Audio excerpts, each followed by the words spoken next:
The Texas flash floods have got people talking in these streets. And other than search parties and condolences, we've been hearing some over the top sentiment towards the victims, especially of Camp Mystic. Could have been saved. Everyone is too hurt to be thinking about this, and all my condolences goes out to all the families because there's way too many babies that were affected by the Texas flood. But we have to call it a spade and really point out this is on Donald Trump's hands.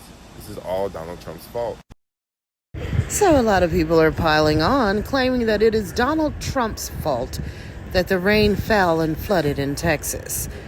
They are blaming the DOJ cuts as a reason why people were not, quote unquote, notified. Let's figure out what really happened. Had NOAA had the actual funding that they needed, none of this would have went down. People would have been able to be warned, be able to get away and evacuate when they need to. For an example, I'm from New Orleans. When Katrina happened, we knew Katrina was coming. Even when Katrina was so bad, we still knew Katrina was coming. It had enough time to evacuate and not be there. These people had no time to evacuate. Families changed forever. This is another claim that the funding was not there. These DOJ cuts affected the weather service. And another thing, he's claiming that people were not warned. Just like with Hurricane Katrina in New Orleans, people were warned, but people chose to stay. There are hurricanes every year in Florida. People are warned, but people choose to stay. Unfortunately, when warnings go out, there are some people who will heed those warnings and some that choose to stay. Beautiful children of this nation, that's our children. Our children were harmed by this. Our families were harmed by this. Spending money saves lives, and it may not save lives in the moment that you spend it, but at some point, somebody's life, somebody's child could have been saved. Well, I think something that gets lost in this is the DOJ cuts have actually not taken effect. They don't take effect until October 1st. What?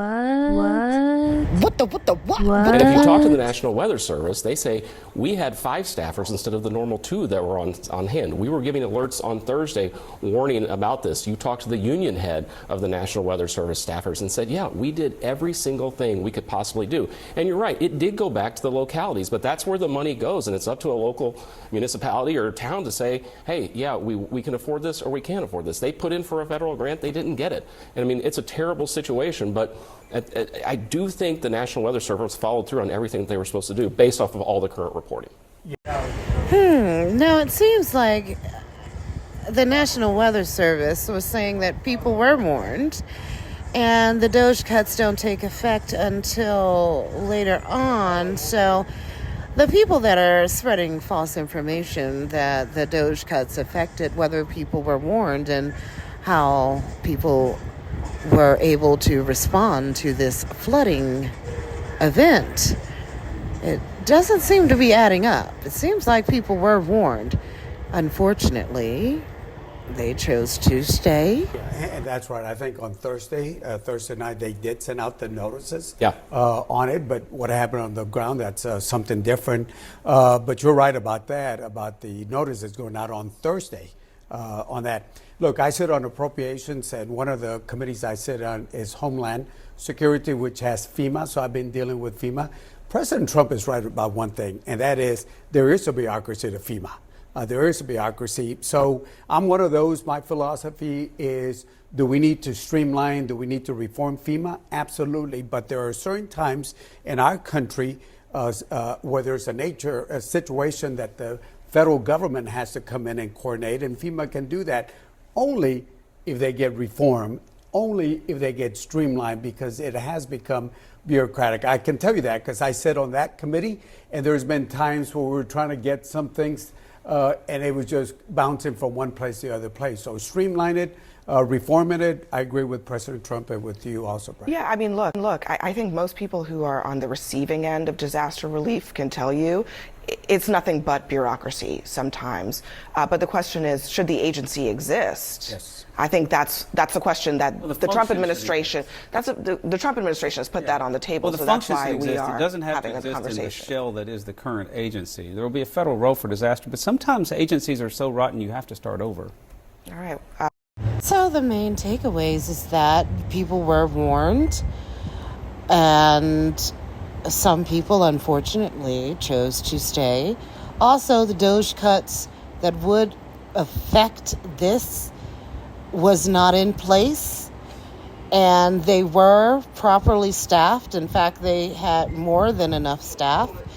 And also, as far as the DOJ cuts going forward or in the future affecting FEMA, that discussion is important because there are a lot of people that feel that FEMA doesn't respond fast enough or appropriately enough.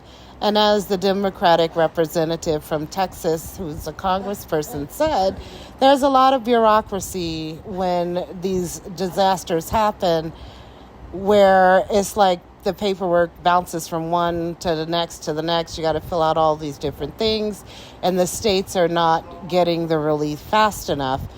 Trump's plan is to make it where the states have the money in their bank, so to speak. So when a disaster happens, the state is responding with the money that is already in the state for these particular types of disasters, cutting out the bureaucracy and the ping-ponging from this office to that office to this office to that office to get the people the help that they need in those moments. So as the death toll rises to well over 100 people who have died and many more who are missing, you have a lot of people who chose to hop on these internet streets and vent all kinds of, let's just say, not so appropriate responses. At least I don't think they were appropriate, but they think that it was appropriate to point out how the little girls at Camp Mystic were white, and they think that racism is why the little girls were killed, because God is judging them. Points it out, but it seems like it needs to get pointed out. So are we not paying attention to majority of the videos that's being shared about this flood and the certain that's on the videos? Hopefully this is opening up some eyes and showing people that he watches. It don't matter who's watching. They're watching. They see you as a person and what you're teaching your kids and how your children treat others and how you treat others. Yes, it is important how you treat people, how you treat others. It definitely is important what you teach your children. And me being a black woman, I know all too well that yes, racism is unfortunately woven in the fabric of this country. Yes, things have gotten better over the years, but racism has not been and will never be eradicated in this country because people hand that tradition down to their children the same way they hand down religion. So I do understand that. However, I am a little curious as to why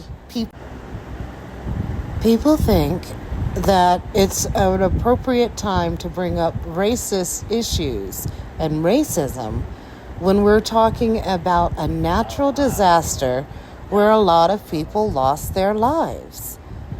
It's kind of puzzling how some people always want to put race in the middle of everything. Others. And maybe y'all weren't the best of, helping thy neighbor unless they were still or the same as you. Because I find it ironic that it was the deep southern of Texas that it happened to. We knew back in the days where they used to do everything deep down in the southern. Some people died because of racism, not politics. Boom, I said it. I don't give a fuck. Can you believe this? And I said no. Nope. Because more YT people will have to DIE in order for to what CARE. I don't give a minds are here with me. We voted the correct way. You reap what the you sow. Just the night before. What does her voting have to do with a flood? This is the manipulation that I'm talking about. What does her voting have to do with the flood and people choosing not to evacuate those areas? And as we've learned, they were warned, and any Doge cuts did not affect them being warned and choosing to stay. So what does politics have to do with these people losing their lives? Before the flash flood happened, y'all were okay with being stripped away from their families and never seeing them again. People being deported. Y'all were okay with that. Be okay with not finding Sarah Lou. Be okay with not finding Billy. Be okay with never seeing them again. I know I'm... What does illegal immigration and people being deported have to do with a flash flood where people lost their lives? You know, all of this propaganda all leads back to, see, should have told you should have voted them Democrats in. See, I told you. That's what anything that happens, see? A leaf could fall to the ground. See, you should have voted for a Democrat because the leaf wouldn't have fell to the ground. I think that it's disgusting, demonic, and crazy for people to hop on this tragedy and use it to promote Democrat talking points. Yes, people are being deported. Okay? And it is sad if people wanted to stay and they did not have their legal paperwork in order and they are being deported. As far as their children, they are able to take their children with them, or they could leave their children with a friend or a family until they get situated where they're at and then send for their family. Or their family can all just go with them. They are being asked to leave to go back to the country that they came from. That is not a death sentence. That is not a death sentence. And because people support legal immigration, that doesn't mean that they deserve to die. Look at what's happening in Mexico. They're protesting over the migration into Mexico. Should those people die? There are people that have deportation laws all over the world when it comes to people illegally migrating into their country. Should they die too? So let me get this straight. They think that it's okay that these little girls died because their parents may have supported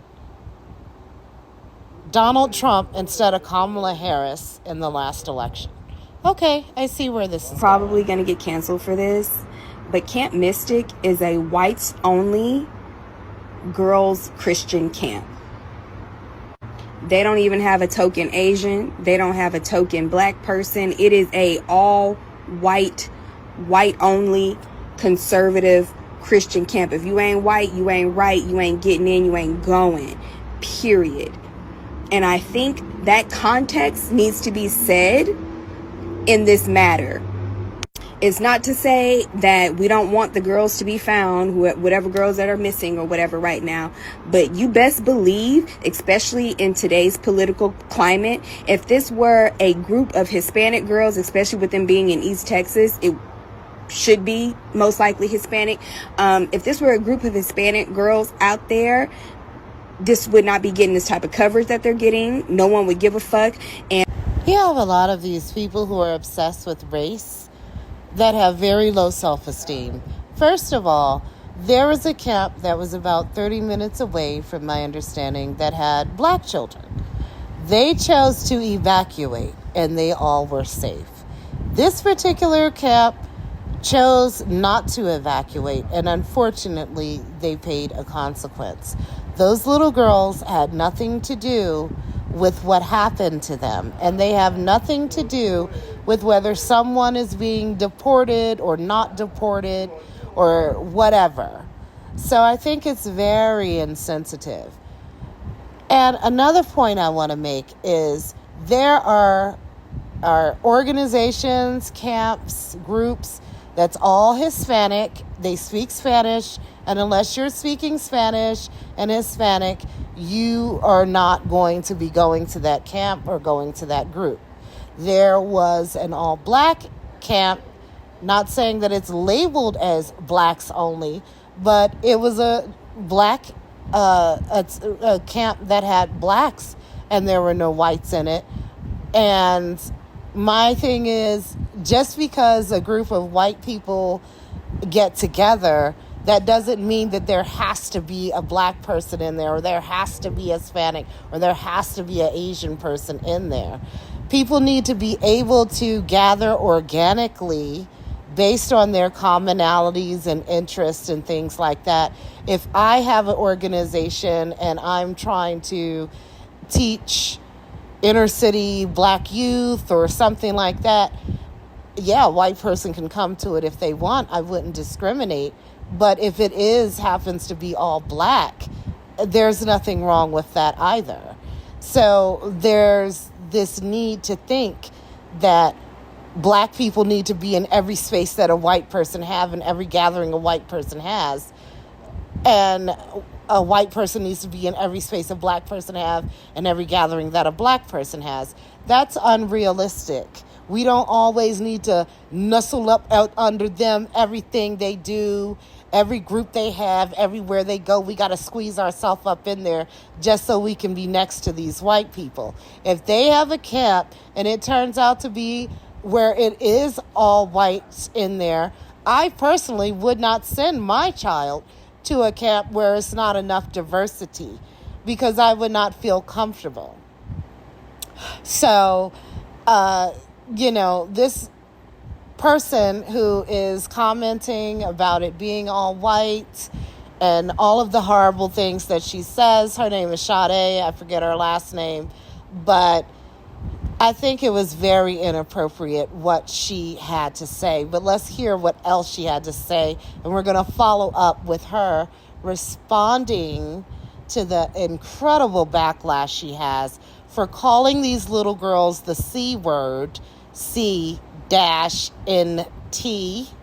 words. And all these white people, the parents of these little girls, would be saying things like they need to be deported, they shouldn't have been here in the first place, and yada, yada, yada. So before y'all come at me, before y'all start leaving hate comments on my page about, oh, these are just kids and they don't know no better, the parents of these children who are choosing, and it is a choice in 2025, it is definitely a freaking choice to go into East goddamn Texas and to make a all-white enclave exclusionary just for white people, with all the black people in East Texas, with all the Hispanic people in East Texas. Somehow, some way, you have carved out an all-white, whites-only enclave in East Texas for your white children. Yeah, I have a problem with that. I have a big problem with that. Once again, this is no shade to the girls. I hope they all get found. Man, guys, this is absolutely demonic, disgusted, twisted, and evil. But remember, the Bible says that in the last days, the love of many would wax cold. And so we're literally seeing, even though it's tough to listen and watch that kind of stuff, it's like, how could a person be so evil? We're literally seeing that the Bible is true. And you have to understand that there are people like that individual who are voting wrong direction for a long time, right? with all the LGBTQ stuff, with just the woke stuff where we're so politically correct, we can't even say, yo, that grown man shouldn't be in women's sports, right? That man should be in a man's prison. Man can't have babies. Like, we got so woke with it that even they were trying to, pass legislation, just like in the book of Daniel, to make you bow down, make you come into agreement with that. And, it seems like there was a little bit of a pause on that now. You see that the Pride Month, people weren't as woke. The companies didn't go as woke with all the rainbow stuff like that. Thank goodness. But these people are going to come back with a vengeance, and you see how nasty they could be. I think this is Marcus Rogers. He's the pastor at the Firehouse Ministries up there in Chicago. If you're in Chicago, check him out. Follow him also online. He's a very good pastor, and he is true to the word. But I think that Americans aren't really understanding what's happening. There's basically, it's almost like it's an inevitable civil war that is going to end up happening. So, because you have people that are so polarized, they're not sensible, they're not stepping back, they're not really using common sense. We as Americans aren't coming together. And I personally think the Democratic Party, with their anti-American sentiment, their dark money that's funneling into the pockets of these politicians, they have been wanting to destroy this country, to push that communist socialist government. Once the United States of America, if that were to happen, once the United States of America falls, there will be no constitution. So all of that we have fought for, to include women's rights, civil rights, all of those things, the new regime does not have to honor that. The new regime does not have to recognize you as someone that they even want in this land anymore. They could deport you somewhere else. They could bring back slavery, they could bring back segregation, they could bring in Sharia law, they could bring in whatever they want to.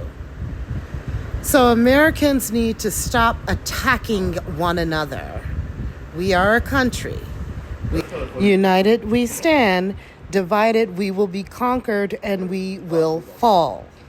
If we can push through and solve our differences and stay united under all these other things that we've gone through in this country, I'm sure that we can get past this moment that we need to meet to stay united as a country, because there are so many people that are not American that want to take advantage of this division, and it would be foolish of us to allow that. You see how, and it's like what bothers me, right, is when you saw that one actress with the red hair and she had like the Trump head cut off, or Maxine Waters, hey, you get in their face and like encouraging the violence, right? It's always like it's overlooked. It's like if you see it way more often on the other side, and it just gets overlooked, right? The same people who are saying these disgusting things about these children in the floods, right, will look at this other video of what happened in Philly and be like, well, they didn't really have opportunities, and they'll have all these excuses, and there's no accountability. So it's like, oh, because of who your parents voted for, right, this is accountability. The flood is accountability.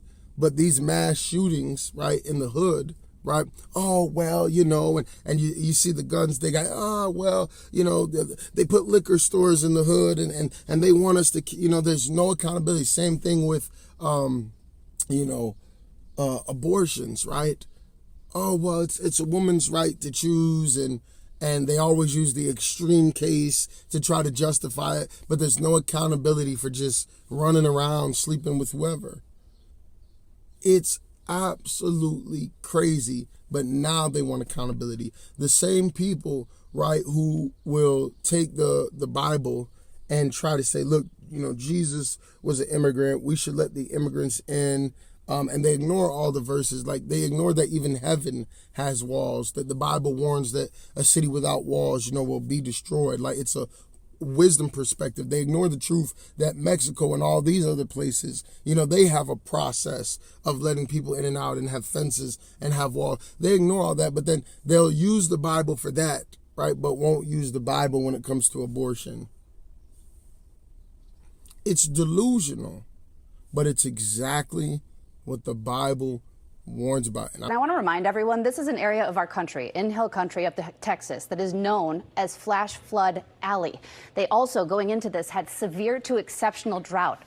Now, obviously, we've had a ton of water, so that's going to play a part in the flood watch that is still up until 7 p.m. It includes the same areas that were hit, but also San Antonio and Austin. Overall, this is for 2 to 4 inches. Locally, up to 10 inches, guys. So this is a big deal the next 24 to 36 hours. A very big deal. And Ginger, how did this even happen? So much rain falling in such a short time. Right. Well, part of the problem is what we call an MCV, mesoscale convective vortex. It's a really slow-moving system, and it's stuck. There's not a lot of steering winds to get it out of there. And then there are 3 sources of moisture from the Pacific, from the Gulf, and actually from remnants of Barry. That was a storm that hit Mexico more than a week ago. So put all that together, it's like having a kiddie pool and turning 3 faucets on all at once. And Matt Gutman, in his report, he was telling us there are questions on the ground right now about these warnings and when they went out. What do we know? Yeah, we know from the AP, they said the National Weather Service offices there were more than staffed. They were staffed extra, actually, which is normal. The National Weather Service confirming to us that that's called surge staffing ahead of a big event like this.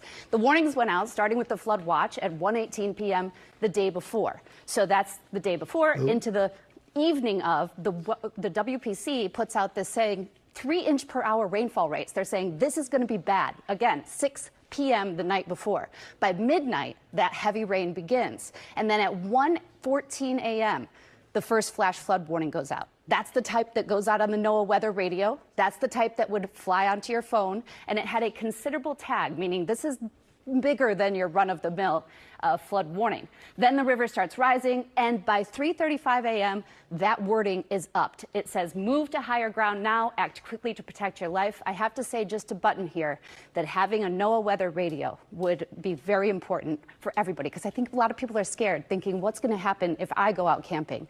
Giving yourself just a couple extra minutes. Nothing was perfect here, but guys, there's certainly something that can help, and having that available to you is